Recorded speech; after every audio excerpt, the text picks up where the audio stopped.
చిరకాలం గుర్తుండేలా కుంభమేళా చేసుకున్న పుణ్యమేంది, మేడారం చేసుకున్న పాపమేంది, ఆదివాసీ కుంభమేళాకు జాతీయ గుర్తింపు ఇవ్వాలి. ఆలయ అభివృద్ధి అంటే డబ్బులు కాదు, భక్తి సాంప్రదాయాలకు మించినది ఏది లేదు, ఆదివాసీ సాంప్రదాయాలకు గౌరవం ఇస్తామని హామీ.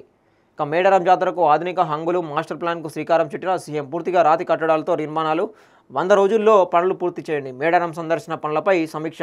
ప్రతి వారం సీనన్న పనులు పర్యవేక్షిస్తారు. గద్దెను దర్శించుకొని ప్రత్యేక పూజలు. నిలువెత్తు బంగారం సమర్పించిన రేవంత్. మొత్తానికైతే మాస్టర్ ప్లాన్ అయితే ప్రకటించడం జరిగింది. మేడారం జాతర జనవరిలో కొనసాగబోతోంది 3 రోజుల పాటు.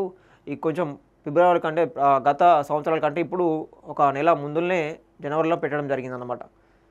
సో దానికి ఇప్పుడు 3-4 నెలల ముంగటనే దానికి అభివృద్ధి పనుల కోసం ప్రతి ఏటా కూడా నిధులు విడుదల చేయడం జరుగుతుంది. దానికి సంబంధించి ఇప్పుడు కాంగ్రెస్ ప్రభుత్వం కూడా అభివృద్ధి పనులను ఈరోజు నిన్న శంకుస్థాపన కూడా చేయడం జరిగింది. పనులకు నిధులు కూడా విడుదల చేయడం జరిగింది.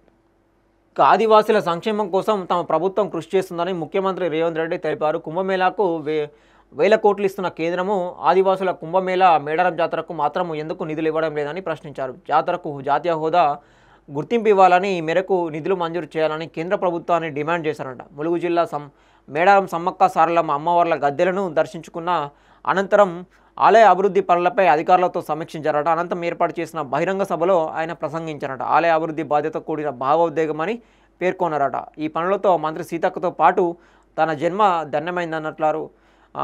సమ్మక్క సారలమ్మ ఆశీస్సులతో 2023 ఫిబ్రవరి 6న ఇక్కడి నుంచే పాదయాత్ర మొదలుపెట్ట. తెలంగాణకు పట్టిన చీడపీడలను వదిలించేందుకు ఈ గడ్డపై నుంచి అడుగులు వేశాం. ఆనాడు పాలకులు సమ్మక్క సారలమ్మ ఆలయ అభివృద్ధిపై వివక్ష చూపారు. కానీ మా ప్రభుత్వం ఎన్ని కోట్లైనా మంజూరు చేసేందుకు సిద్ధంగా ఉన్నదట. ఆదివాసులను, పూజారులను, సాంప్రదాయ కుటుంబాలను ఇందులో భాగస్వాములను చేస్తున్నాం అని అన్నారు. సమ్మక్క సారలమ్మ ఆశీర్వాదంతోటే ప్రజాప్రభుత్వం ఏర్పడింది.